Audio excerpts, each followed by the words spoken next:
네, 시청자 여러분 안녕하십니까. 지난 16일, 17일 현재까지 한일 정상회담을 진행 중인 윤석열 대통령의 외교는 과연 대한민국의 이익 그리고 대한민국의 국익은 어디 갔는지 우리 국민들이 묻지 않을 수 없는 상황입니다. 정치적 이념을 떠나서 국익을 상실한 대통령이 과연 대통령의 자리에 있어야 되는가? 우리는 지금 현재 어느 나라의 대통령을 대통령으로 맞이하고 있는가에 대해서 우리 변희재 대표님과 오늘 톡탑이 진행되는데요. 우리 변 대표님, 시청자 여러분께 인사 한번 부탁드리겠습니다. 예, 안녕하십니까. 예, 톡탑이죠? 톡톡. 네. 네, 톡탑이는 참 오랜만에 나왔는 것 같습니다. 네, 항상 서울의 소리 나와주시고 계셔서 예, 제가 매주 웬만하면 출연하는데 네, 모시지 않고 귀중하게 또 모시려고 시간을 기다리고 있었습니다. 사실 요즘 굉장히 핫하시잖아요. 우리 변희재 대표님, 첫 번째로 가장 변 대표님께 궁금한 점이 있습니다. 변 대표님이 보시는 윤석열 대통령의 이번 한일 정상회담 어떻게 바라보고 계세요? 저는 이 모든 기획자가 뒤에 미국의 바이든 정권이 있다고 보고, 네. 바이든 정권에서 시키는 대로 충실히 이행을 했고, 그리고 마지막 피날에는 이제 바이든과 만나서 터뜨리려고, 이거는 철저하게 바이든 정권의 정치적 군사적 목적으로 지금 판이 짜진다는 느낌이 들어요. 결국엔 윤석열 대통령이 지금 하고 있는 모든 외교적 행보가 결국 미국의 이익을 위해서 움직이고 있다고 보시는 거죠? 예, 이게 뒤에서 미국 정도가 판을 짰기 때문에 이렇게 우리 입장에서는 순서와 절차를 밟아야 할 것들을 그냥 그 절차 없이 헤쳐버리고 막 달려가는 경향이 있거든요. 이게 과연 윤석열 개인의 판단으로 갔을까? 아마 5월 정도로 예상되는 G7에서의 바이든과 만남을 위해서 선결 조건들은 마구잡이로 헤쳐버린 걸로 생각됩니다. 이번 한일 관계 정상화, 미래 지향으로 나아가겠다. 국익을 위해서 이러한 대승적 결정을 했다라는 발언을 보시면서 변 대표님은 저런 발언 어디서 나온다고 보세요? 아니면 원래 이제 보수 진영에서는 이제 과거를 최소화하고 미래의 공통분모를 늘려나간다는 큰 원칙은 있는데, 그렇죠. 근데 그 과거를 최소화한다는 것이 그거를 어쨌든 풀어낸다는 개념이지 이렇게 그냥 던져버리고 하는 건 아니거든요. 그리고 그렇게 해서 풀릴 수도 없는 상황이고, 만약에 이런 식으로 외교한다 그러면은 뭐 웬만한 뭐 고등학생이 대통령 해도 이런 식으로 하면 할 수 있을 정도예요. 그러니까 사실은 한일 관계가 어렵다는 얘기는 바로 강제징용 같은 것들이 풀기가 어렵기 때문에 어려운 건데, 그렇죠. 안 풀고 달려버리면은 그건 누구나 미래로 갈 수 있죠. 그걸 풀려다 보니까 어렵고, 다른 과거 정권에서도 문재인 정권 박근혜 건 다 어려움을 겪었단 말입니다. 근데 그걸 그냥 다 깡그리 무시하고 우리 기업이 대신 내줄게 하고 달려버렸기 때문에 여기서 바로 문제를 지적할 거는, 그러면은 피해자들이 일본 기업 돈 아니면 안 받겠다 그러고 있는데 이거 어떻게 처리할 거냐는 겁니다. 이거부터 처리하고 일본에 가서 원래 얘기해야 되는데 이게 해결이 안 됐어요. 제일 중요한 문제가. 그렇죠. 일본에 가서 얘기하면 이게 일본 가서 한 말이 전부 다 공수표가 될 가능성이 높고, 그래서 일본 쪽도 별로 그렇게 옛날에 김대중 오부치 때보다는 별로 감흥이 없는 게, 야 이거 한국 사람들 이거 안 받는다 그러는데 어떻게 할 거냐 안 받으면은 그냥 끝난 거 아니냐. 예전에 위안부 때 또 경험도 있고 하다 보니까, 그래서 그냥 이거는 다 무효되지 않을까 만약 이 분위기면은. 이제 윤석열 대통령이 오늘이죠. 이 한일재계 미래 파트너십 기금 창립에도 함께 참여하겠다라고 밝혔는데, 이번에 전국 경제인 연합회 그리고 일본 경제단체 연합회인 게이단넨에서 미래지향적 한일 관계 구축을 위한 공동 사업을 실시하겠다고 해서 이거 어떻게 된 사안인지 변 대표님 좀 이야기해 주시면 좋을 것 같아요. 그 전범 기업이라고 얘기되는 그 신일본 제철이나 뭐 미쯔비시 이런 데서 절대 돈을 안 내겠다 그러니까, 그러면은 전경련 차원하고 이제 경단련, 일본의 이제 기업 연합인 경단련 차원에서 좀 내달라. 이걸 못 내겠다. 왜? 강제징용 피해자에 대한 법안의 판결은 그냥 니네 한국에서 한 얘기지 우린 관계없다 이렇기 때문에 일본 기업이 일체 움직이지 않았거든요. 그래서 궁여지책으로 그러면 이 강제징용과 관계없이 미래지향하는 그 뭐 한일 청년들을 위한 뭐 심포점하고 포럼하고 그런 거를 하는 데다가 돈을 좀 내라. 그래서 그거는 강제징용과 전혀 관계없는 맥락에서 내겠다. 그래서 전경련이 10억 내고 경단련이 10억을 냈는데, 여기서 중요한 거는 전경련 회장이 지금 이 김병준이라는 윤 정권 사람이 갔어요. 대기업 회장들이 해야 되는 이 전경련 회장을 갑자기 정권 인사가 간 적이 처음인데, 이거 굉장히 주목해봐야 될 점이네요. 예, 그래서 결국 이거 하려고 갔구나. 이게 굉장히 이거 정치적 해법이거든요. 문제는 네. 전경련과 경단련의 경제적 이익을 위해서 한 게 아니라 윤석열 정권이 강제징용을 못 풀어내기 때문에 그걸 대신 풀어주기 위해서 돈을 대신 내주고 있단 말이에요. 이게 그러면은 지금 이 풀려나가는 돈 전경련 10억, 경단련 10억이 제3자 뇌물자 될 수 있어요. 충분히. 예, 이건 성남 FC의 그 구속영장을 보면은 내야 될 이유가 없는 사람들. 그렇죠. 강제징용과 전경련 관계 없습니다. 경단련 관계 없어요. 일본의 몇몇 기업만 관련된 건데 관계 없는 사람들의 팔을 비틀어서 돈을 내게 하고 윤석열이 정치적 이득을 얻고 있기 때문에 이거는 뭐 명백한 그 성남 FC 적용을 하려면은 명백한 1.3자 뇌물죄예요. 이거는 거의 기업을 이용해서 본인의 정치적 야욕을 정말 이용하는 거네요. 이건 뭐 요 전경련과 경단련까지는 한 제3자 뇌물죄가 될 것 같고, 네. 피해자에게 돈을 직접 내라고 얘기하는 포스코라든지 뭐 KT엔진이라든지 네. 도로공사 이런 데는 강요죄 플러스 뭐 배임죄, 제3자 뇌물죄도 걸려들고 모든 지금 이게 범죄 행위로 진행되고 있다고 해야 돼요. 윤석열 대통령은 법과 원칙을 굉장히 중시한다고 하는데 지금 하는 행위를 보면 거의 범죄를 공공연하게 이용하는 거네요. 그러니까 원래 이 검사 출신들이 법을 잘 아니까 법을 잘 지킬 거라고 국민들이 인지를 네. 하는데 이 사람들은 똑같은 사람 가지고 누구는 구속시키고 누구는 봐주는 일들을 많이 하다 보니까 범죄를 두려워하지 않아요. 범죄를 저질러도 자기들을 무마시키면 되지 않냐. 그래서 실제 지금 자기들이 수사 때 집어넣었던 그 방식들을 막 다 똑같이 지금 쓰고 있는 거죠. 굉장히 무섭네요. 개념 없는 거죠. 개념 없는 거죠. 야당뿐만 아니라 여당에서도 지금 이 사안에 대해서 알고 있는데 여당이 침묵하는 이유는 변 대표님 무엇이라고 보세요? 아마 근데 이 피해자 지금 그 생존자 세 분 이 문제를 풀어낸다는 전제 하에서 지금 여당은 찬성하는 것 같거든요. 네. 이건 풀어내겠지라고 보는 것 같은데 이 세 분이 지금 일관적으로 지금 내가 승소한 일본 기업 돈 아니면 안 받겠다 그러고 있는데 과연 그렇죠. 이거 어떻게 풀 겁니까? 이제 윤석열 씨가 오늘 돌아왔을 때 제일 먼저 찾아가야 될 사람이 여기에요. 지난해 11월에 박진 장관을 찾아갔는데 박진 장관은 뭐 이런 식으로 설명을 했단 말이에요. 뭐 일본의 피해 기업과 뭐 한국의 기업과 다 같이 합쳐가지고 뭐 한다. 그랬을 때 그때는 그냥 들어보겠다, 경청해 보겠다 가져오면은 이렇게 넘어갔는데 지금은 일본 기업은 완전히 빠져버린 상태에서 한국 기업만 나오는데 이걸 이분들이 받을 수 있는 명분이 있겠냐. 이분들은 내가 알기로는 대다수가 이미 국가가 하는 보상은 받았어요. 국가가 좀 보상은 받은 다음에 일본 기업에게 직접 받겠다고 소송 들어간 사람인데 사실상 또 국가가 또 준다 그러면은 이분들은 받을 이유가 없는 거 아닙니까? 이게. 그렇죠. 그럼 이거 해결을 안 해놓고 미국 가기 전에 이거 정리해야 될 거예요. 미국 가기 전에. 4월 26일이죠. 지금 한미 정상회담을 앞두고 있는데 네. 거기서 나눌 이야기 또한 굉장히 걱정이 됩니다.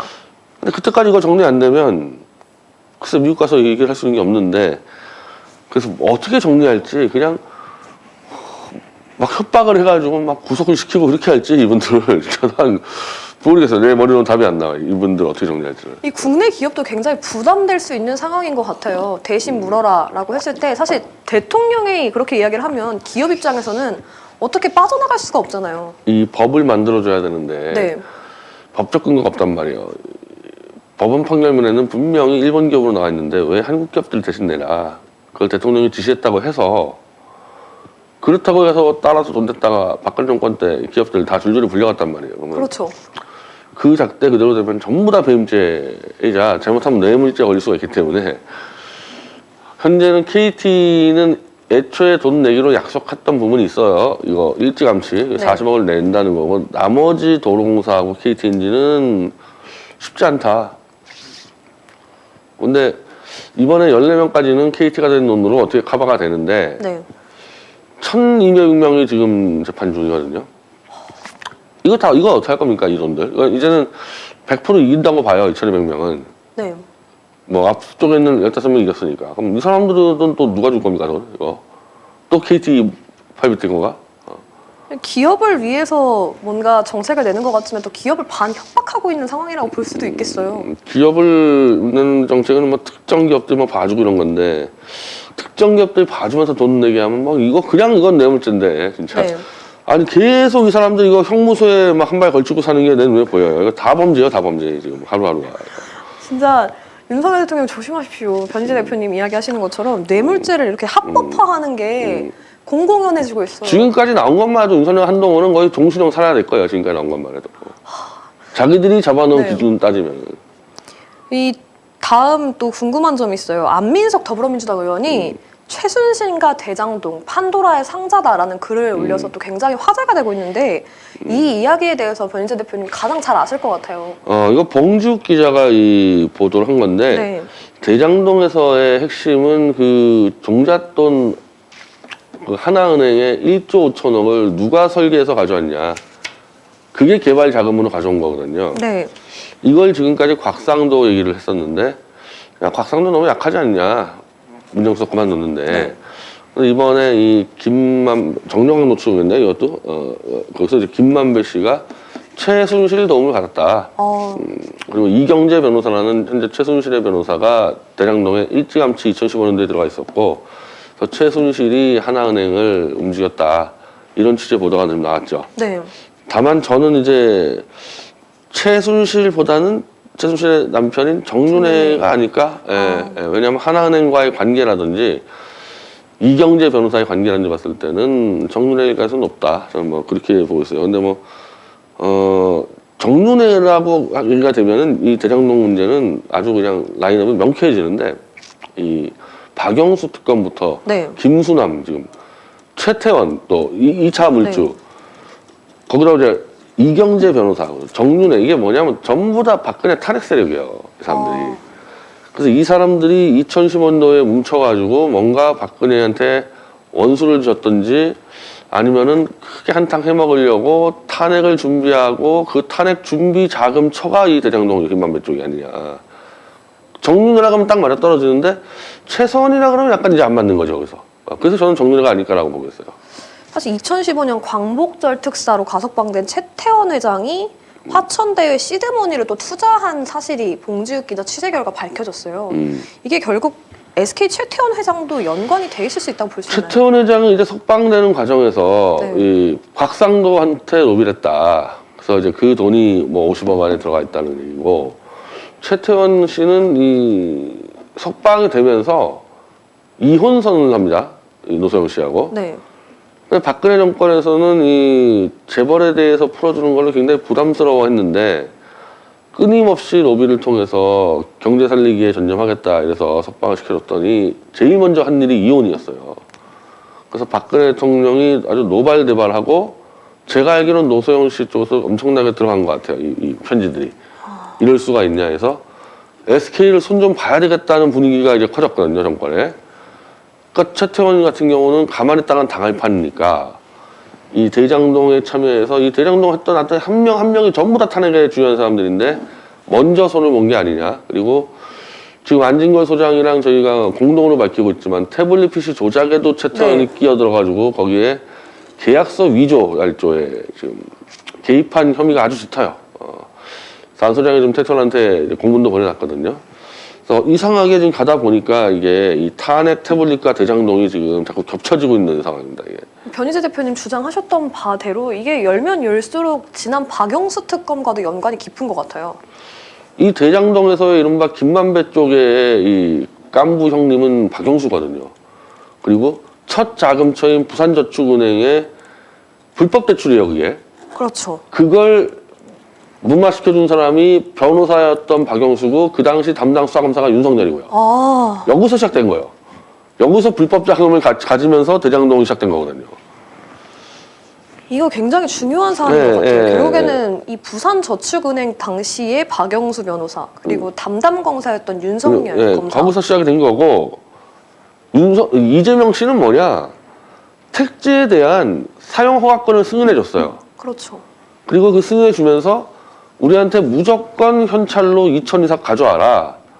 무슨 수익세 없다. 그냥 우리는 현찰로 받겠다. 그거를 하겠다고 나선 데가 김만배 일당밖에 없었기 때문에 김만배가 그거를 사업을 가져가면서 돈을 갖다 바친 거죠. 이쪽 성남시에다가. 그거 위에는 관계가 없어요. 그러니까 지금 김만배 일당 있잖아 라인업들 박영순이 김수남이니 정윤회니 최순실이니 이거는 김만배가 알아서 짜는 거지. 택지를 넘겨줘 받았던 그리고 이제 그에 대한 상응하는 보상을 받았던 이재명 씨하고는 전혀 관계가 없는 거예요. 이거는. 변희재 대표님 정말 깔끔하게 이야기해 주신 것 같아요. 전혀 공공이익을 환수하기 위해서 성남시장으로 할 수 있는 일을 했을 뿐이지 이 판을 짠 김만배 씨가 결국에는 실질적 범죄를 조작했다라고 볼 수 있겠네요. 그러니까 이재명 대표는 땅을 주고 돈을 받았으면 끝나는 거예요. 이 사람은 거기다 왈가불가 할 수 있는 권리가 없단 말이에요. 그렇죠. 그 돈을 벌기 위해서 다시 이제 2차, 3차 로비를 하고 자금을 준비했던 거는 김만배이기 때문에 그건 김만배 사업이지 이재명 사업이 아니거든요. 이 안민석 의원의 글이 올라가자마자 정유라 씨, 최서원 씨 따님인 정유라 씨가 굉장히 격분을 하면서 또 글을 올렸어요. 왜 우리 어머니를 엮냐 라고 글을 올렸는데 이 정유라 씨가 주장하는 바와 안민석 의원이 주장하는 바 어떤 차이가 깊이 있나요? 아니 그 안민석 씨는 최순실이 대장동에 그 하나은행에 연결시켜준 사람이다 얘기한 거고 네. 봉주 기자도 이 친구들은 지금 최순실과 정유라는 나 아니다 무슨 우선 대장동이냐 난 모르는 거다 얘기를 하는 거고 저는 정윤회의까지는 없다 이렇게 얘기하는 건데 지금 안민석하고 이 정유라 최순실이 이렇게 충돌하는 부분이 정유라 최순실 쪽에서 의도적으로 세게 충돌하는 부분이 있어요. 네. 일단 후원금 문제가 있습니다. 지금 정유라는 이 강용석, 김세희 쪽에서 그렇죠. 후원금을 끌어들이고 있기 때문에 누구 하나하고 싸워야 되는데 이 보수 쪽에서 안민석이라는 사람이 타겟이 돼 있기 때문에 이거 팔아가지고 후원금 먹는 거 있고 그 최성원은 이제 어제 공개 편지를 보수 유튜브에다가 자기 실제 목소리로 낭독을 했는데 네. 역시 또 안민석 문제를 부딪히는데 안민석 문제로 끝내면 되는데 거기에 저하고 태블릿 PC 얘기가 이제 나옵니다. 네. 그래서 변희재가 하는 태블릿 PC 진실로 이 정권 퇴진 운동하는 것은 자기는 단호히 반대한다. 자기는 이렇게 어렵게 만들어진 윤석열 보수 정권을 지키는데 노력할 거고 네. 그게 뭐 박근혜의 뜻이다 뭐 이렇게 해가지고 한마디로 제 뒤통수를 그냥 날려버렸는데 태블릿 PC는 6년 동안 파헤치는 과정에서 최선하고 제가 확인한 것들이 굉장히 많았겠죠. 태블릿 PC 관련해서 그렇죠. 제가 뭐 편지를 뭐 수백, 뭐 100통 가까이 왔다 갔다 했는데 지금 여기서 이제 어제까지는 그래도 볼만한데 지금 이 봉지욱이나 안민석 쪽 얘기는 5월 석가탄신일 사면석방을 위해서 최서원이 이제 태블릿 PC는 내게 맞다.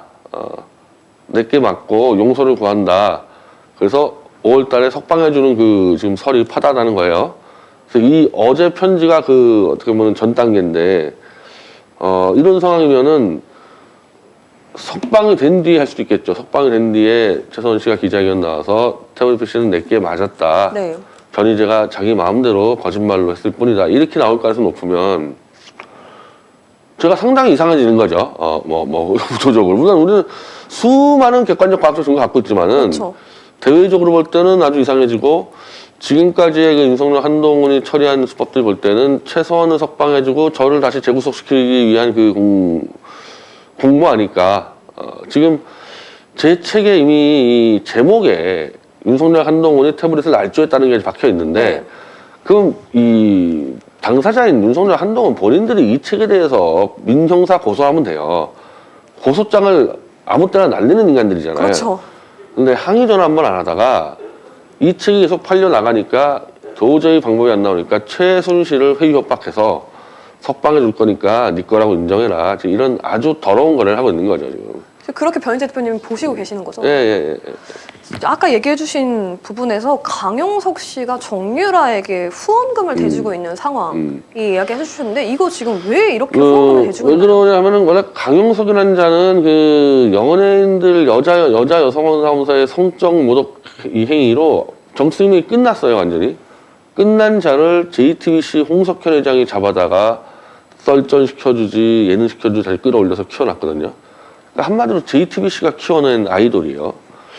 근데 제가 JTBC하고 태블릿 PC로 붙었을 때 한 3, 4년 동안 연락이 없던 가용석 씨가 저한테 연락 와서 자원봉사로 변호사 해주겠다. 네. 저는 그때 워낙 정신이 없어서 받아줬는데 의도적으로 변론을 엉망진창으로 해서 저희가 이제 제 기자단을 막 분열을 시키고 한마디로 JTBC 스파이로 들어와서 태블릿 진실 투쟁을 막기 위해서 한 거예요. 아 이제 보니까 이 사람 JTBC에서 왔지 이제 느껴가지고 우리가 해고를 시켰는데 그 뒤로도 아주 집요하게 이 태블릿 PC의 제가 실사용자를 밝힐 때마다 계속 저를 음해 비방해온 게 강용석과 김세희거든요. 네. 그 강용석이 지금 정유라를 데리고 후원금을 챙겨주고 있단 말입니다. 이거 누구 지시겠어요? 우리가 흔히 아는 강용석이가 산타클로스와 같은 자비로운 마음을 가진 인간으로 보입니까? 길 가다가 쓰러져 있는 노인의 돈도 뺏을 놈이 강용석인데 걔가 불쌍하다고 사람 도와줄 인간이냐고요. 강용석에게 누가 너 정유라 돈 챙겨주라고 지시했겠죠. 그건 뭐 범 탄핵이나 범 태블릿 조작 세력이 시켰겠죠. 난 사람도 내가 찍을 수 있겠지만은. 그래서 현재 정유라의 생활비를 강용석이 하고 가세는 챙겨주고 있는 겁니다, 이거. 변 대표님, 근데 강용석 변호사 그리고 강용석 씨 왜 이렇게까지 정유라에게 후원금을 챙겨주고 있다고 바라보세요? 저는 최소한 JTBC든 범 태블릿 조작 탄핵 세력이 강용석에게 지시를 했다고 봐요. 네가 챙기고 있어라. 너밖에 없지 않냐. 그러니까 이게 태블릿만 하더라도 한 사람이 조작한 게 아닙니다. 이거 SKT부터 그렇죠. JTBC 뭐 너무 많이 껴있기 때문에 이게 거대한 세력이거든요. 그 중에 하나가 강용석한테 지시를 했다고 봐요. 지금 민생경제연구소 그리고 민주시민기동연대에서 SKT 최태원 회장에게 태블릿 조작 의혹 공개 질의를 하고 나섰습니다. 이 공개 질의에서 가장 중요한 부분 어떤 게 있을까요? 일단 제가 SKT 최태원 회장을 향해서 2번의 기자회견을 하고 2번의 공개 공문을 보냈어요. 이거 조작이 확정이 됐습니다. 위조가 확정이 됐어요. 완전히 이 필적 감정으로. 그냥 모든 계약서를 다 김한수라는 태블릿 실사용자가 그냥 다 썼어요. 그냥 검찰하고 같이. 그러면 이제 이 정도로 결정 났으면은 SKT가 입장이 나와야 되는데 지금 2년 전부터 제가 얘기하고 있는데 입장이 없어요. 전 대기업이랑 많이 싸워봤는데 네. 대기업들은 내가 공개 공문을 보내기 전에 이미 전날에 와서 저하고 상의를 합니다. 그래서 내용을 조정하고 하는데 이렇게 제가 이 기업의 오너의 실명을 걸고 최태원 이자가 태블릿 계약서 위조의 주범이라고까지 까고 있는데 2년 동안 한마디도 못한다는 건 이런 전례가 없습니다. 이거는. 지금 마치 한동훈한테 내가 공문을 보냈는데 한동훈이 다 못하는 건 똑같은 건데 그래서 지금 민생경제연구소도 재벌하고 많이 싸워봤기 때문에 이걸 알거든요. 당신들 왜 답을 못하냐. 맞으면 맞다 틀리면 틀리다 답을 해봐라. 이게 핵심이고 네. 이미 이건 위조는 확정적이니까 위조 누가 시켰냐 당신에게. SKT한테 누가 시켰으니까 위조했겠지. 위조하는 거 좋아서 하지는 않았을 텐데 누가 시켰냐. 요 두 가지를 답변을 요구한 거죠. 그럼 SKT 최태원 회장이 직접 태블릿 조작에 가담했다고 보시나요?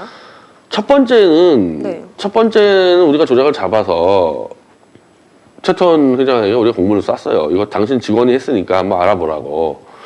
그 공문을 쐈더니 이 사람이 재벌 총수가 직접 SKT 회장으로 취임해 들어옵니다. 제가 SKT를 상대로 2억 원 손배를 걸었거든요. 네. 계약서 위조 관련해서. 왜? 내 재판에다가 위조된 계약서 올렸기 때문에 이건 재판방해 행위이기 때문에 내가 2억 원짜리 소송 걸었는데 청수였던 최태원이 그 SKT 계열사 회장으로 와서 딱 한 달 만에 또 위조된 계약서가 올라와요. 재판에. 어떤 계약서로 올라나요? 그러니까 우리가 위조됐다고 이렇게 주장을 했을 거 아니에요? 네. 그 위조된 계약서가 특별한 게 아니고 원래 SKT가 그런 식으로 한다. 뭐 네. 이런 식으로 설명하려다가 샘플을 제출했는데 그 위조가 또 걸린 거예요, 그게. 이건 뭐냐? 이거는 최태원이 회장으로 부임한 다음에 올라온 거기 때문에 이건 최태원이 결정한 거 아니냐. 뭐 그렇게 해석할 수밖에 없는 거죠. 재판 과정에서 위조가 밝혀졌으면 이거는 어떻게 보면 범죄가 인정된 사안이라고 볼 수 있나요? 아니 이게 SKT를 상대로 우리가 2억 원 소송을 내서 거기서 이제 이 위조가 인정이 됐으면은 이제 재판부에서 선고를 내려야 되는데 그렇죠. 재판부가 이제 이거는 뭐 태블릿 PC 있는 그 재판에서 다루고 이제 이거 안 하겠다고 재판 중단 선언했어요. 저런 경우 저게 재벌의 힘이 저런 건데 그냥 유죄 때리면 되는 상황인데 재판을 중단해 버렸습니다. 그래서 제가 다시 계약서 위조 공범인 김한수에게 또 소송을 걸어서 여기서 좀 진행이 되고 있거든요. 이 재판 과정도 계속 지켜봐야 될 것 예, 같아요. 예. 여기서 만약에 밝혀진다면 이거들은 검사도 함께 조작했다고 볼 수 있잖아요. 하여튼 SKT가 조작을 했는데 검사의 협조 없이는 조작을 못해요. 검사가 시켜서 김한수하고 SKT가 하게 돼 있지 뭐 자기들이 자발적으로 할 수 있는 거 아니거든요. 그렇죠. 왜냐하면 법에 대한 부분을 판단하는 건 결국 검사들이 하고 있는 상황이기 때문에 검사들도 함께 조작했다고 볼 수도 있겠네요. 그래서 요번 이제 얼마 안 남았습니다. 예, 요건 터지게 돼 있습니다. 이제 다 코너를 몰았기 때문에 아무리 재판을 틀어 막아도. 이 가장 궁금한 점은 최근에 이제 변 대표님 계속 태블릿 PC 진실투쟁 하고 계시잖아요. 이 최서원 씨가 지금 현재 나와 있는 상황이에요. 예, 나와 있습니다. 주장하고 있는 바가 태블릿 PC에 대한 부분이 지금 엇갈리고 있는데 앞으로 어떻게 진행될 거라 보세요? 12월 말에 이 형식평준화가 돼서 아직까지 나와 있습니다. 이거 네. 굉장히 이례적인 특혜예요. 그러니까 이미 지금부터 이 한동훈 윤석열과 거래를 하고 있다고 봐야 되고, 어제 편지는 하여튼 자기는 태블릿 진실 가지고 더 시끄럽게 하고 싶지 않고 이 보수 정권을 지키는데 힘을 못할 테니 석방시켜달라. 즉 나는 태블릿 PC 더 이상 넣지 않을 테니까 석방시켜달라. 이 요구를 했는데, 나는 과연 한동훈이 그 말만 믿고 석방시켜줄 수 있겠냐. 한동훈이 원하는 거는 이 태블릿 PC는 내게 맞다. 최서원 입장에서 내가 그동안 국민을 속였다. 이걸 원하는데, 자, 만약에 그러면은 지금 최서원을 석방시켜줘도 국민들이 이해가 안 될 거예요. 박근혜 석방이 가능했던 거는 박근혜는 자기 비선 관리를 못 해가지고 멍하니 있었을 뿐이지 박근혜가 해먹은 것 같지는 않다. 이걸로 나온 거거든요. 그래서 박근혜 석방 여론이 6%, 10%, 70% 높았던 게 박근혜가 악랄하게 돈 해먹은 건 아닌 것 같다. 이런 국민적 판단이 있었어요. 그럼 누가 해먹었냐? 최서원이라는 사람이 해먹었다고 다 알고 있어요, 지금 모든 국민이. 근데 이 최서원마저 형기의 절반도 안 됐는데 풀어준다 그러면 윤석열 한동훈의 국민들이 물어보겠죠. 그럼 당신들이 해치웠다는 국정농단이란 건 뭐냐 도대체 누가 주범이냐. 그래서 안 그래도 그냥 석방도 이게 쉽지가 않은데, 만약에 최서원이 태블릿 PC는 내게 맞아, 나 거짓말했어요. 근데 석방시켜준다? 그럼 더 이상하잖아요. 그렇죠. 그러면 그럼 거짓말했으면 더 가중 처벌해야지. 그래서 이 아주 더러운 거래를 지금 특히 태극기 변절 세력이 껴가지고 하고 있는데 네. 성립하기가 굉장히 어려워요, 이 거래가. 생각하기가 굉장히 어려운데도 불구하고 만약 최서원 씨가 석방된다면 이건 결국 한동훈 법무부 장관과 윤석열 대통령이 함께 모종의 판을 짰다라고 볼 수도 있겠네요. 아니, 봉지욱 기자가 그렇게 페이스북에 썼습니다. 이 최서원은 석방될 이유가 없는데 석방됐으면은 저거 태블릿 조작으로 협박받아가지고 석방시켰다. 그 수밖에 없다, 자기는 이해하는 게. 사실 변 대표님도 검찰 수사를 받아보셨잖아요. 이 검찰의 수사 방식 일반인이 견디기 힘든 정도인가요? 근데 그게 사안이나 네. 방식 따라 다른데, 예를 들면 저같이 명예훼손 사건 같은 경우는 이 추궁하고 뭐 그럴 게 별로 없어요. 이미 다 공표된 거 글인데, 물론 그래도 좀 싸우는 경우는 좀 있습니다. 근데 이제 뇌물죄 막 이런 문제들 들어오면은 이게 연계되는 것들도 많고, 형량도 비교가 안 되고 명예훼손하고 뇌물죄가 1억이 넘어가면 무조건 10년 이상이니까. 근데 이 사람들은 무조건 과거의 판례상 뇌물죄가 아닌 것들을 뇌물죄라고 뒤집어 씌워서 밀어붙이니, 대표적으로 성남FC는 광고를 수주했을 뿐이지 이재명 대표든 비서실장이든 그게 자기가 받은 뇌물이라고 한 번도 인지해 본 적이 없었을 거예요. 광고 수주를 해온 거야. 근데 이게 150억을 네가 뇌물 먹었지 않냐고 다그치기 시작하면요, 150억 먹었으면요, 뇌물이 거의 종신형이에요, 종신형. 1억 이상만 먹어도 10년인데 네.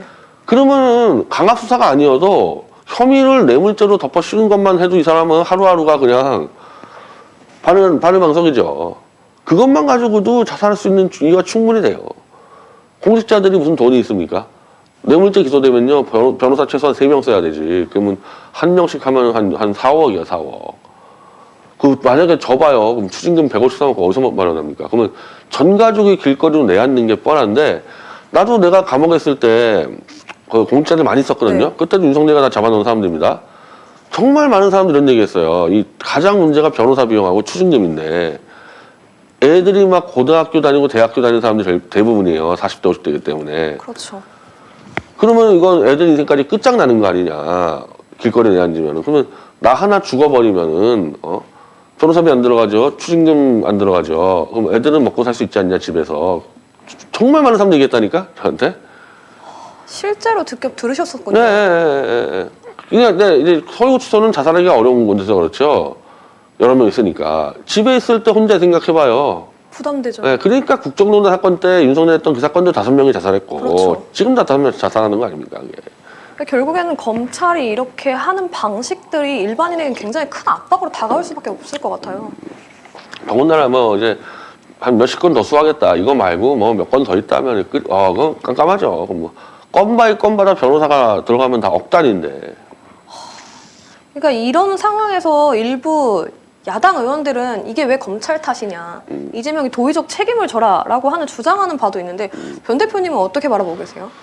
아니 그러면 국정농단 사건 때도 5명 죽었는데 그것도 전부 다 박근혜 탓입니까 그게? 지금까지 그 수많은 수사할 때 한 아이템 써가지고 이렇게 많이 죽은 거는 윤석열 쪽이 최초예요. 뭐 죽은 경우 있긴 있죠. 근데 주로 죽은 경우는 되게 대기업 쪽 라인을 죽는데 공직자가 이렇게 많이 죽어나간 거는 윤석열의 국정농단 수사하고 이재명 수사 이게 거의 최초인데 이건 이재명 책임이 아니라 이건 당연히 윤석열 책임 물어야죠. 이거.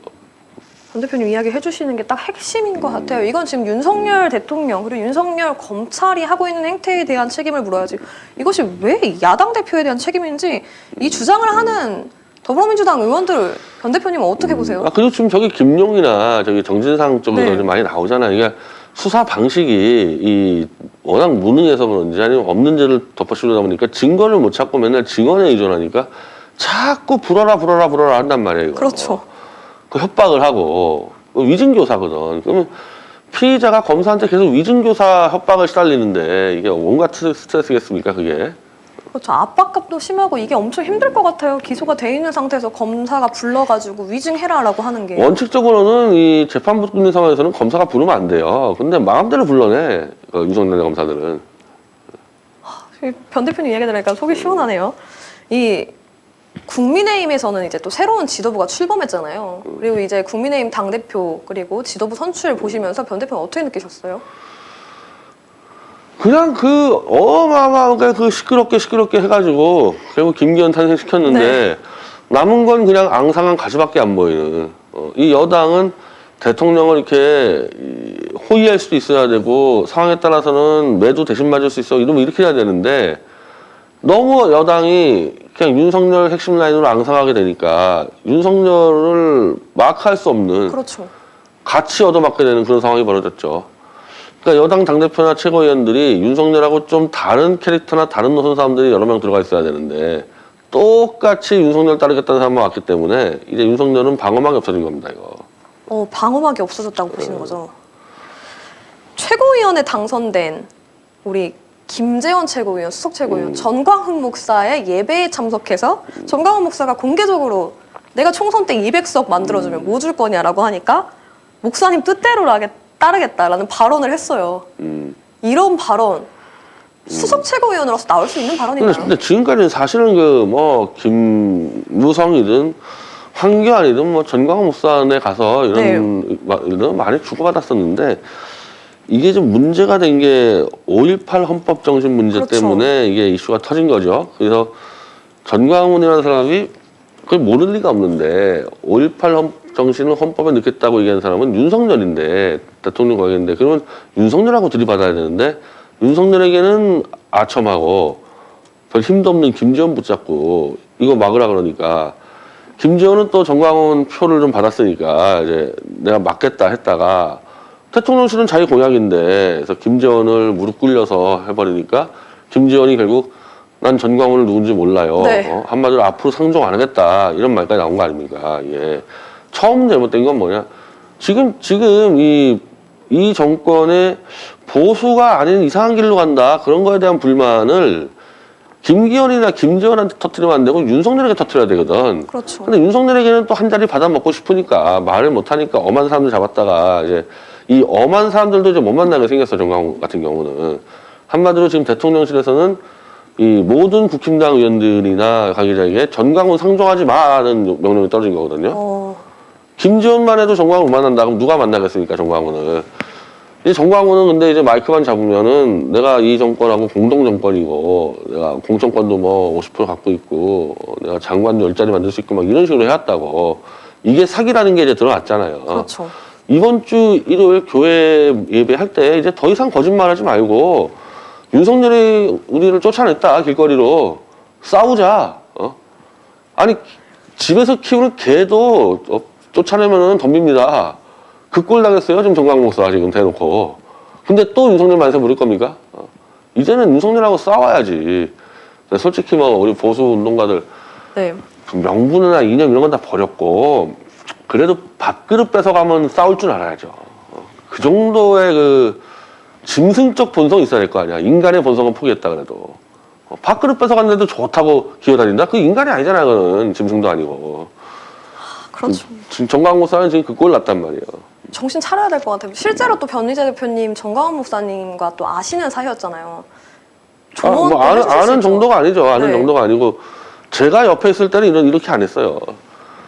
제가 떨어지면서 좀 뭔가 좀 이 뇌 기능에 문제가 생겼는지 잘못된 길로 가니까 안 되는 길로 윤석열은 당신 싫다는데 왜 가서 그렇게 추파 부리고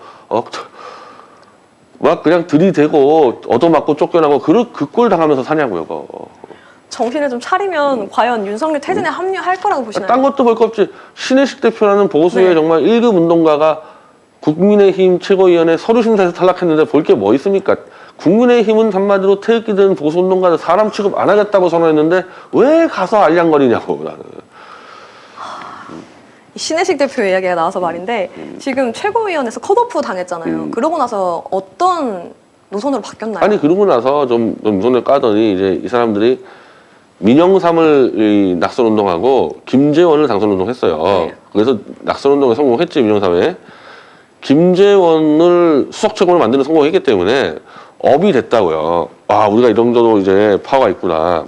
그걸 지금 윤석열이가 한 방에 짓밟았잖아요. 그렇죠.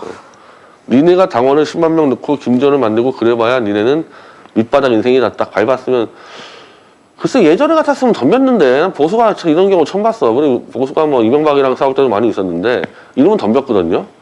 정광훈 씨도 원래 그랬던 줄 알았는데 왜 윤석열한테 기어다니는지 납득을 할 수가 없어요. 변희재 대표님은 지금 정광훈 목사가 왜 윤석열 퇴진에 합류하지 못한다고 보세요? 개인적으로. 검찰에 많이 걸렸나 보지. 지금 저 알박기 뭐야 저 500억짜리 알박기 그거 특수 공갈로 걸려 있던데. 그러면 검찰한테 좀 숙일 수밖에 없겠네요. 근데 정광훈 목사는 감옥을 제 집처럼 왔다 갔다 하는 사람이거든요. 네.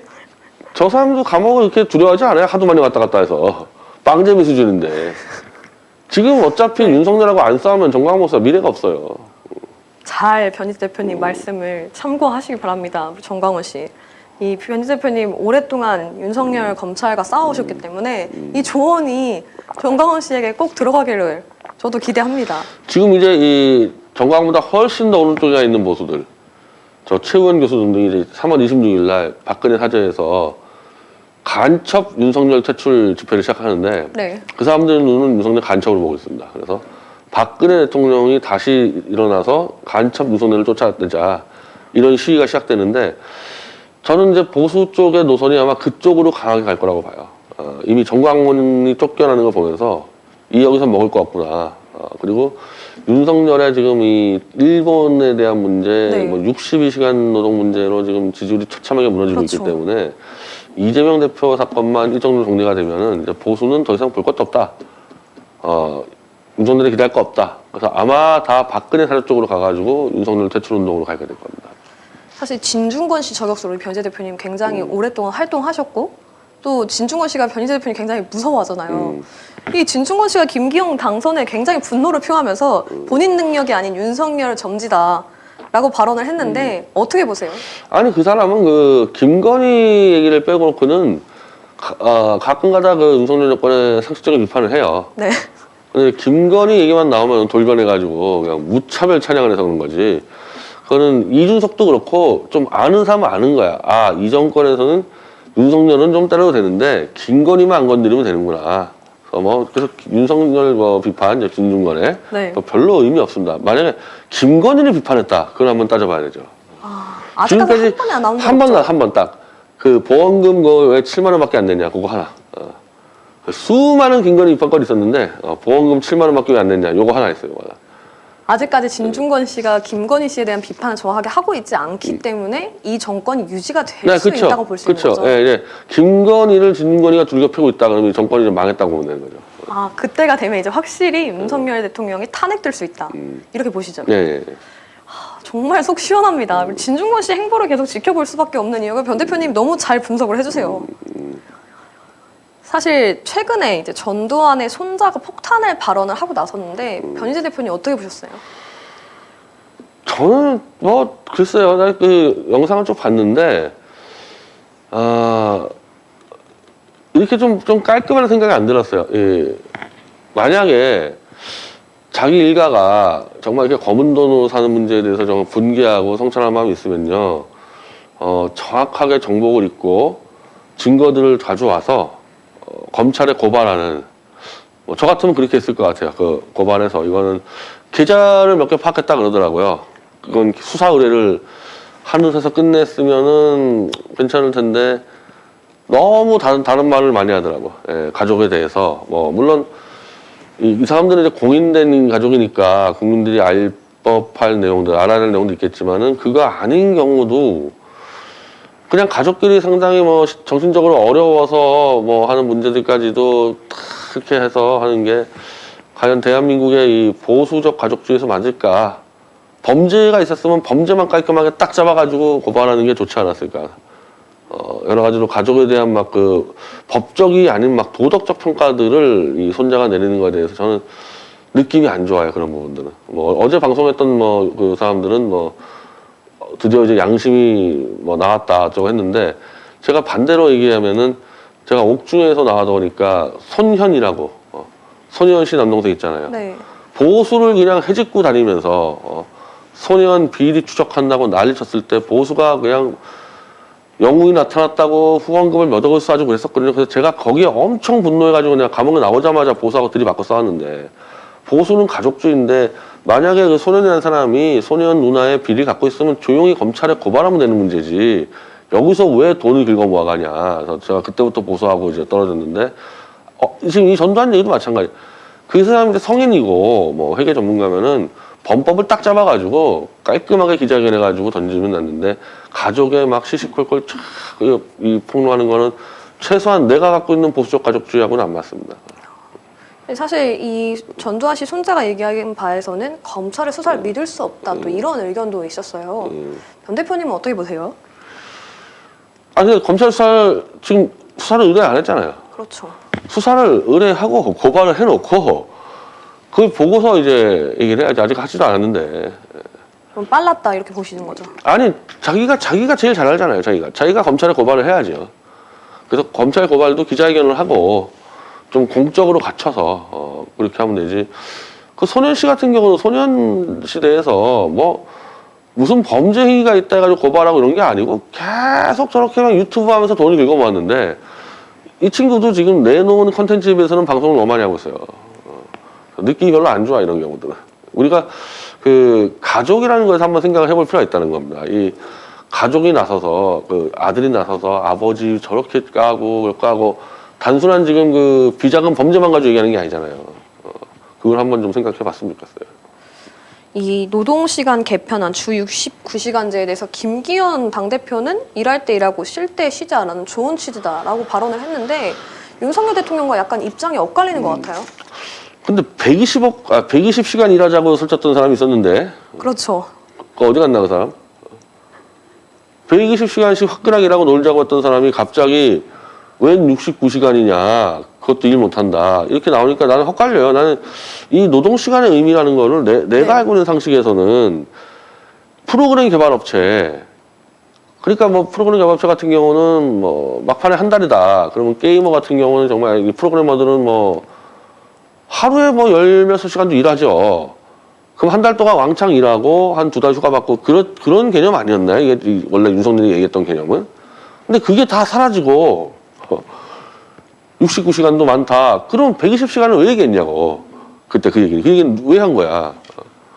그래서 이 사람이 굉장히 이 다변화되고 이 특화된 노동시장의 곳곳을 전혀 모르고 떠든 거 아닌가. 어디서 정경련이 불러준 대로 떠든 거 아닌가 그래요.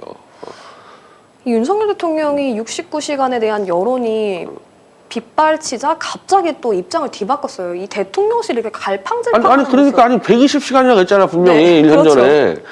69시간이면 절반밖에 안 되는데 왜 갑자기 60시간도 일을 하기 힘들다는 식으로 하냐고요. 근데 아까 말한 대로 저도 모든 노동시장을 잘 파악이 안 되는데 내가 잘 알고 있는 데는 게임 업체는 잘 알고 있어요. 이 프로그램 업체들은. 아니 거기는 한다니까 69시간 이상대. 지금 아마 하고 있어요. 그렇게 안 하면 일이 안 돌아가요. 그래서 그걸 감안해가지고 그렇게 얘기를 한다 하더니 이제 갑자기 또 싹 바뀌어버리냐고 말이. 그래서 별로 이렇게 아무 조사 없이 뭐 들은 대로 떠든 것 같고. 그리고 이제 본인은 도대체 몇 시간 일하냐. 지금 이제 이 젊은 애들이 그게 제일 궁금해하잖아요. 하루에 몇 시간 일하냐고, 이 사람 당신은. 이건 여기서부터 사실은 이제 이 노동개혁의 정당성이 잃었죠. 그 대통령 중에 일 제일 열심히 했다는 사람이 이명박인데, 이명박 씨 진짜 제가 도 아는데 5시에 나와요, 출근. 그리고 밤 8시, 9시에 들어가, 이 사람 진짜. 이 사람은 평생 그랬기 때문에. 네. 그러니까 그 정도 일하는 사람이 나와서 얘기해야 되는데, 윤석열 지금 출퇴근 시간 아무도 모르고, 술 마시는 것까지 이 노동시간으로 포함시키면은 주당 120시간 가능할 거다, 아마. 대기업들 그 수상무들 있거든요. 그 술 마시는 것까지 인정해 주거든요, 그거를. 그러니까 윤석열의 노동시간을 술 마시는 것까지 인정해 주면은 주당 120시간씩 일하겠지, 아마. 그렇죠. 근데 최근에 또 장예찬 청년 최고위원이 나와서 노조를 아예 해산시켜야 된다. 이런 발언이 또 굉장히 논란이 되고 있어요. 이 발언에 대해서 변 대표님은 어떻게 보세요? 지난번에 이게 진중권하고 붙어가지고 네. 그때 논쟁이 됐거든요. 법적으로 노조에서는 불가능하다. 그렇죠.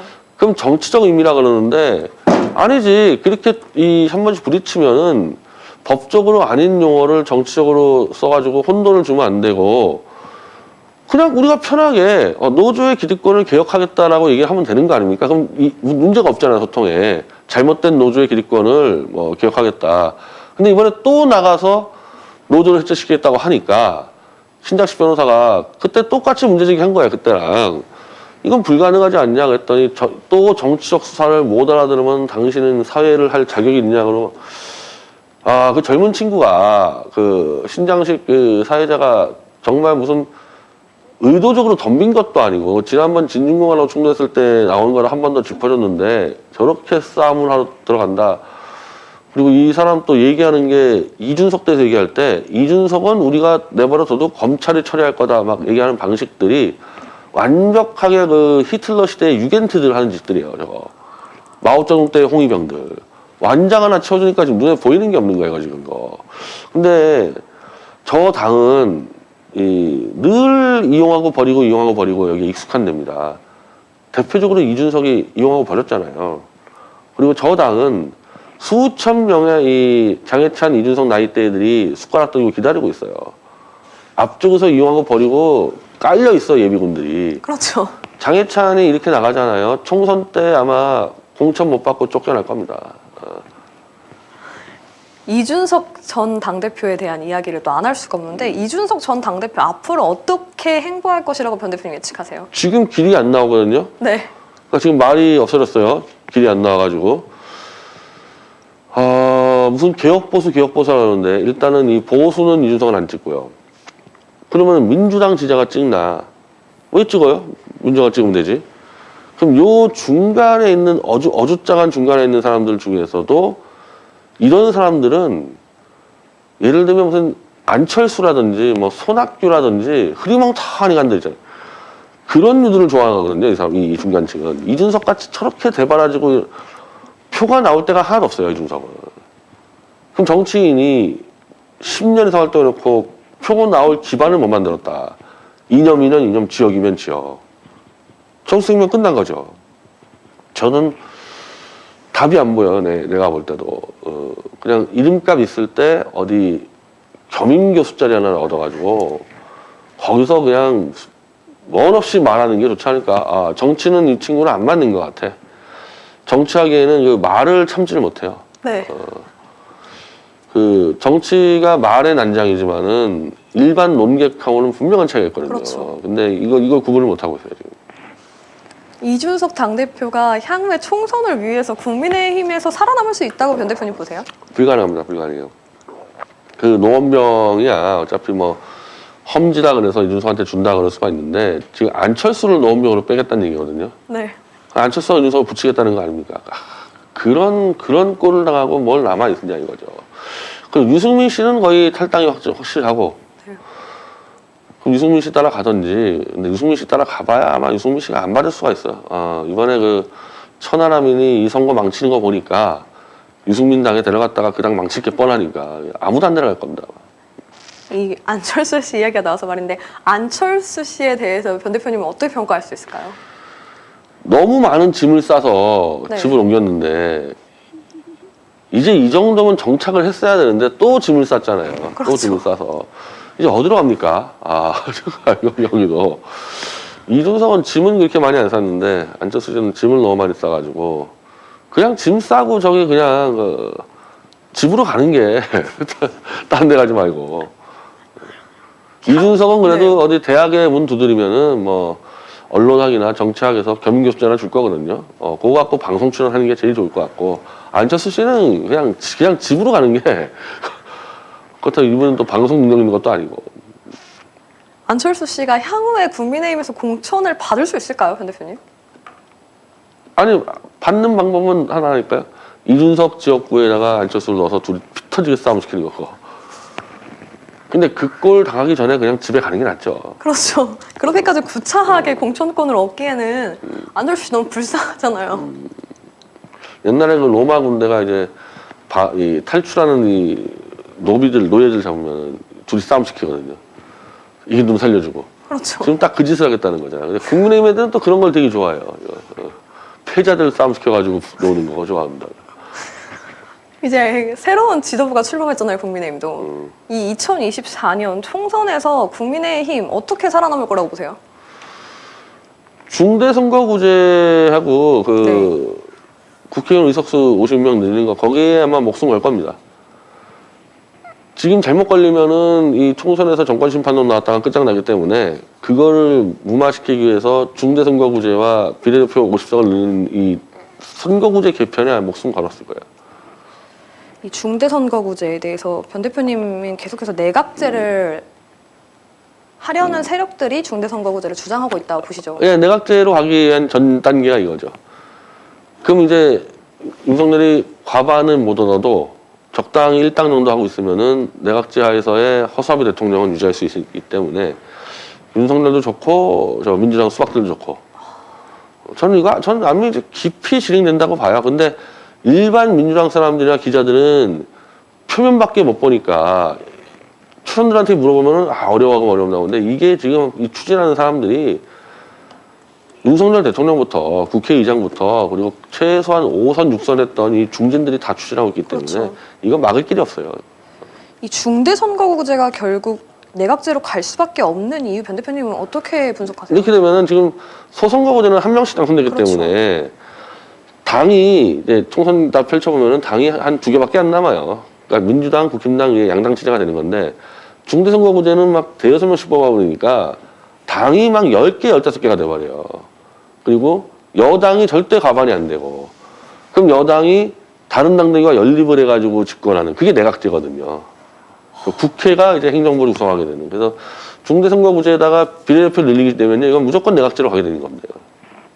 그러니까 대통령제를 하고 있는데 가장 안정적인 데가 미국이잖아요.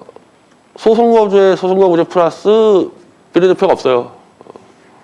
이 중대선거구제를 지금 계속해서 국회에서도 추진하고 있는 걸로 보여져요. 지금 결론을 4월 말까지 낸다 그래가지고 지금 3가지로 압축해놔서 여야 모두 지금 눈치 보면서 하고 있습니다. 만약 진짜 실질적으로 총선 전에 중대선거구제가 된다면 윤석열 대통령 탄핵도 어려워지겠네요. 불가능하죠. 이거 계속 정치권 움직임 지켜봐야 될 것 같아요. 이 물밑에서 계속 김진표 의장도 이 중대선거구제 추진에 굉장히 동력을 보태주고 있어요. 그러니까 김진표 국회의장 그 한 명이 아니란 말이에요. 내각제 세력의 아주 중추거든요, 김진표가. 네. 그래서 윤석열 씨는 이제 정권 심판을 피할 수 있으니까 제일 행복한 거죠, 이 사람이. 그리고 민주당 수박들은 1년 안에 어쨌든 정권을 탈환할 수 있다. 윤석열이 이제 대통령으로 술만 마시게 하고 자기들이 잡으면 된다. 그래서 이 수박하고도 잘 맞고, 이 제도가. 이 중대선거구제 관련해서 계속해서 선거제도 어떻게 개편되는지도 변 대표님 분석해 주시면 좋을 것 같아요. 이 만약 된다면 진짜 윤석열 대통령 탄핵이 너무 어려워질 것 같아요. 아니, 그러니까 이제 만약에 이게 총선을 넘어가면요, 이제 탄핵 불가능한데 이렇게 되면 우리는 총선 전에 끌어내야 되는 그렇죠. 상황이에요. 총선 전에. 예. 굉장히 중요한 시기네요. 지금 계속 좌우중도 집회도 하시고 계시잖아요. 이번 예. 주에도 또 좌우중도 집회. 이번 주는 이제 원래는 이제 총력 집회인데 네. 끝나고 한 오후 7시 정도에 그냥 자구중도 연사가 나와서 이제 발언하는 예, 그런 30분 정도 이벤트가 있습니다. 네. 저희는 오후 3시부터 이 남대문 근처에서 부스 차려놓고 있고요. 예. 네. 서울의 소리 옆에 부시죠. 네. 그래서 이번에 우리 행사 아마 서울의 소리 그 스피커 가지고 할 거예요. 네. 그래서 함께 많은 시민분들도 참여해 주시면 좋을 것 같습니다. 사실 변 대표님 가장 궁금한 게 야당 앞으로 어떻게 싸워야 된다고 보세요? 아직도 그 체포동의안이 지금 2번, 3번 남아 있잖아요. 네. 그럼 지금 이건 무조건 체포동의안을 부결시키든 아니면 이걸 무력화시키는 게 핵심 문제인데, 여전히 그 이재명 대표는 이 민주당 사람들과 소통을 통해서 부결을 시키겠다는 전략을 짜는 것 같은데, 제가 볼 때는 그 전략은 별로 좋아 보이지 않는다. 이미 이탈한 38표는 이건 적으로 규정해야 되는 건데, 그러면은 표 관리할 바에야 빨리 범국민에게 이걸 알리면서 이 거리 투쟁으로 나가는 게 맞는데, 표 관리 하다가 만약에 그러면 지금처럼도 뭐 지금처럼 표 관리 안 해가지고 38표 이탈한 게 아니거든요. 표 관리 했는데 이 가결됐다. 이거 정말 최악이 벌어져요. 이런 상황에서는. 예. 여론도 안 좋아지고. 그래서 표 관리를 안 했으면 좋겠어요. 그냥 국회의원들 알아서 해라. 대국민이 브리핑해서 이게 얼마나 부당한 연장을 설명하고 국회의원들은 각자 양심에 따라 판단해라. 이렇게 던져놓고 전국을 다녔으면 좋겠는데 뭐 하여튼 뭐 방식은 다른 것 같아요. 제가 생각하는 거랑. 전략을 조금 더 치밀하게 또 짜야 될 것 같다고 보시죠? 아니 홍보 대상을 네. 범국민으로 돌려야 돼. 국회의원들하고 만날 시간에 계속 어디 광장에 나가서 범국민들에게 알려야 돼. 이 검찰의 조작 날조사를. 그렇죠. 장외투쟁을 할 때라고 보시는 거죠? 네, 제가 좀 해야 되죠. 이제 계속 하지 않으면 결국엔 이 검찰 조작 수사에 대해서는 막을 수가 없다고 보시죠? 국회에서 수박들이 이탈하면 어떡할 거냐는 거예요. 그리고 이탈을 막을 수 있는 장치가 하나도 없어요. 무기명 투표이기 때문에. 그렇죠. 이재명 대표 앞에서는 다 도와드릴게 해요. 그게 38표라니까 앞에서 도와줄게 할게 해놓고. 저는 그거를 믿는다는 거는 정말 이건 하수 중에 하수. 저들을 믿고 설마 가결표 안 던지겠지 이러다가 가결표 나오면 어떡하냔 말이죠. 진짜 싸워야 될 때는 싸워야 된다고 보시는 변 대표님. 우리 지금 댓글에서 변 대표님 매불쇼 가야 한다고 남겨주신 분들이 있습니다. 네. 그래서 우리 변희재 대표님 마지막으로 우리 시청자분들과 시민분들께 응원의 메시지 한마디 부탁드립니다. 예, 이제 3월인데요. 제가 이 태블릿 PC 가지고 작년 12월부터 이제 이 책을 공개를 하고 했었을 때 바짝 얼어붙었어요. 그 정권이. 특히 한동훈이 바짝 얼어붙었는데 이것들이 완전히 두더지처럼 숨어 있으니까 내가 때려잡을 수가 없었는데 확실히 이제 겁을 먹으니까 이 최선하고 뒤를 치러 지금 튀어나왔습니다. 이 적은 이 숨어 있는 적하고 싸우는 게 제일 힘들고 튀어나오면 쉬워요. 왜? 우리는 진실이라는 초강력 핵무기가 있기 때문에 나오면 때려 죽이면 되는데 슬슬 기어 나오고 있으니까 이제 때려잡을 날이 얼마 안 남았다. 그렇게 생각하시면 될 겁니다. 네, 오늘 변 대표님 나와주셔서 속 시원한 이야기들 너무너무 감사드리고 내일 또 집회가 있습니다. 많은 시민분들께서 참여해 주시고 또 연대해 주셔야지 빠르게 저 윤석열 조작날조 검찰 독재공화국의 대통령과 그리고 정부 인사들을 끌어내릴 수 있습니다. 우리 시민분들 꼭 많은 참여 부탁드립니다. 오늘도 시청해 주셔서 감사합니다. 변 대표님 조심히 가세요.